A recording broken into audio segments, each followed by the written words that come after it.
Bird photography is a hobby enjoyed by hundreds of thousands, if not millions of people worldwide. This aspect of the birding community can be fun for people of any ability level, but can also be challenging due to the fact that there are so many different things to consider, including gear, lighting, and more. While we dabble in basic bird photography, we wanted to learn more from an experienced photographer about some tips that anyone can use to improve their skills. We reached out to Duade Paton, a wildlife photographer based in Australia. Duade has a fantastic YouTube channel of his own, where he shares wildlife photography tips, and fortunately, he was kind enough to share some knowledge with us and our subscribers. Here is Duade with 5 tips for bird photography that anyone can use. Stick around until the end of the video to see us put these tips to the test. G'day, my name's Duade and I'm a bird photographer based in Australia. Today I want to share with you 5 tips on how to take better bird photographs. Now I'm going to challenge Derek and Ryan to follow these tips, go out into the field and see what sort of shots they can get. Now I use these tips all the time to help me photograph birds, and I do hope they help you get out and enjoy bird photography. The very first tip I want to share with you is just getting close to the subject. Now I know this can be difficult, but this makes a huge difference. So you can see with this rufous field wren, the bird's a long way away, and if we were to crop heavily, it just falls apart. It doesn't have any detail. However, I was able to get nice and close to the subject, and look what the image looks like now. It's full of detail, looks fantastic, and this is exactly the same gear. The only difference is how close we were to the subject. So the best way to get close to birds when you're starting out is just visit a local park or a wetland where the birds tolerate humans. That way you can get nice and close, you can fill up the frame, and that's definitely the best way to start out. The second thing, and that's really important tip, is to get eye level with the bird. If we get eye level, we create a much more intimate scene. So instead of standing up and shooting down if the bird's on the ground, get down on the ground, get eye level with the bird. You can see with this Pacific black duck, I was standing up and the shot's just not that good. I just simply laid down next to a lake and we create this much more intimate angle and the shots just look much, much better. So the third tip is the light, and this is really important with bird photography. When I was starting out, somebody told me the best time to shoot is in direct sunlight within 3 hours of sunrise or 3 hours of sunset. That way you get the nice, beautiful, soft light that just lights up the bird. Yes, it's going to mean you've got to get up early to meet that sunrise, but boy does it pay off when you get shots like this teal. It just looks fantastic, and you're going to get lots of detail when you've got direct sunlight. The other tip, make sure that your shadow's pointing at the bird. That way we light up the entire bird and we don't have a lot of shadows on it. Tip number 4, use a high shutter speed. That way we can freeze the action and avoid those blurry shots.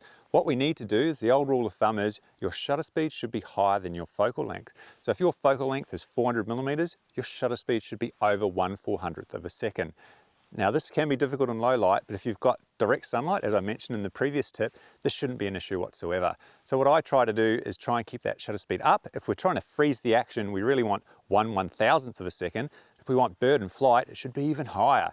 This sulfur-crested cockatoo that I managed to freeze mid-flight, this was taken at 1/3200th of a second, so very, very fast. And tip number 5, the last tip, and this takes a bit of experience, but it's trying to isolate the subject. If we can get the bird out of the bush and we can get it on a perch or a rock or out in the open without anything too distracting, that bird's just going to stand out, that background will go a little bit smoother, and that's sort of what we're looking for. You can see in this wood swallow shot, I've included some habitat, but the bird's the star of the show. It's up on this perch there, there's nothing distracting behind it, and that's what we want to try and do when we're out in the field. So there's the 5 tips. Derek and Ryan, your challenge is set.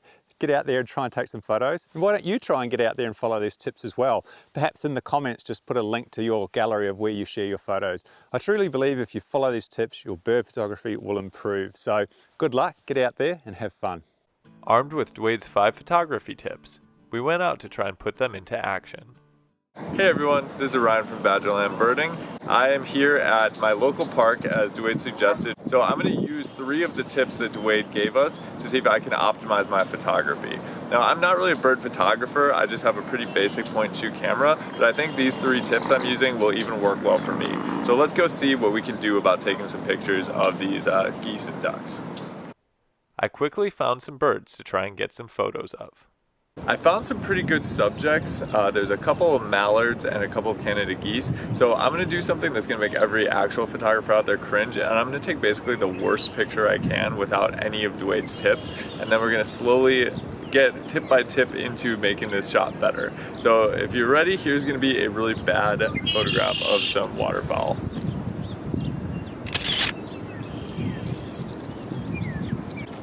All right, that's the stock shot right there. So we're gonna work to improve that really basic, really far away, pretty bad picture.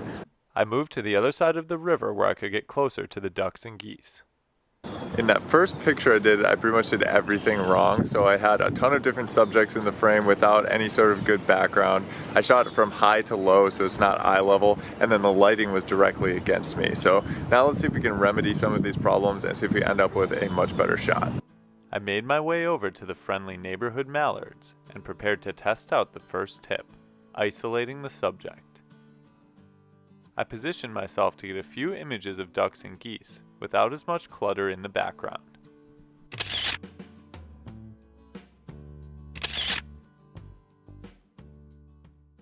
That's certainly better looking than what I got earlier, way across the other side of the river. I'll try the next one getting a little bit more into the proper lighting. So the light's coming from kind of my right shoulder back there, so I'm going to move around just a little bit and see if we can get some better lighting on one of these. With clouds covering the sun, using the lighting to my advantage was difficult. I still got a few photos that showed some of the colors better than in previous attempts.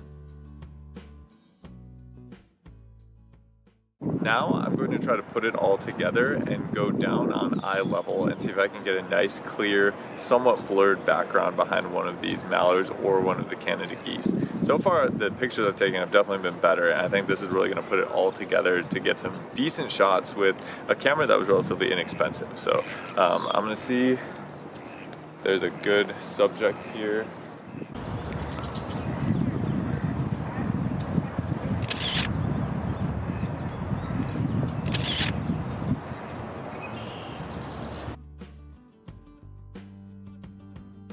I wandered around the park for a while, taking photos of different birds, and even a few non-avian animals as well. Even though it ended up being a dark day, I still felt like Duade's tips helped make the most of the conditions.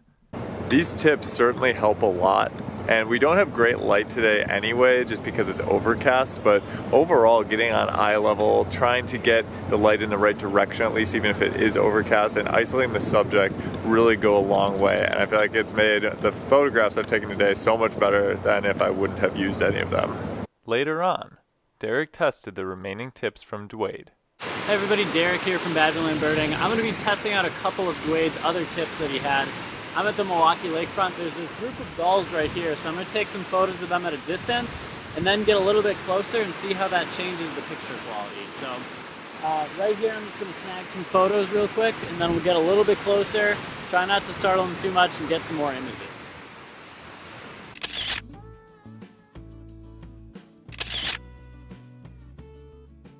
I'm going to try to kind of like crouch down a little bit.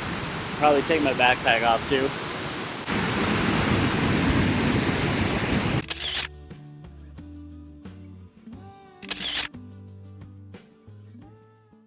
Already you can tell how big of a difference that makes. I'm going to try to even get a little bit closer though, so we'll see if this works.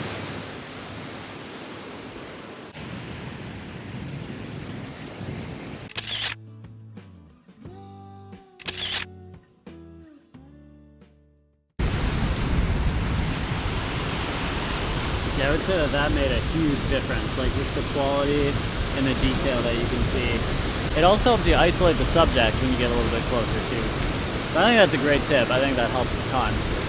One thing is when you see the birds kind of starting to fluff up or start to creep away a little bit, that's probably when you're getting a little too close. Make sure they don't seem stressed out, especially with sensitive species like owls and that. We want to make sure we're giving them a good distance while also getting close enough to get our good shots. There's a happy medium between the two. We moved a little further down the Milwaukee coastline and now we're going to try one of Duade's other tips, which is increasing your shutter speed. So normally I just use the auto setting, but we're going to switch it to manual. And I'm going to turn the shutter speed really slow, take some pictures, then I'm going to make the shutter speed higher.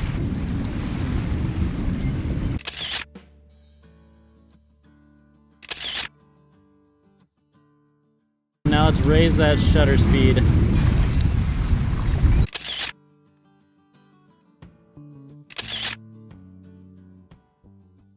There we go, that's a pretty pretty clear. You can definitely tell the photo clarity is a lot better raising that shutter speed up. Thanks so much, Duade, for sending us these tips. Let us know if you guys have tried these or if you're gonna try them and how they work for you. Thanks so much for watching. We'll see you next time on Badgerland Birding.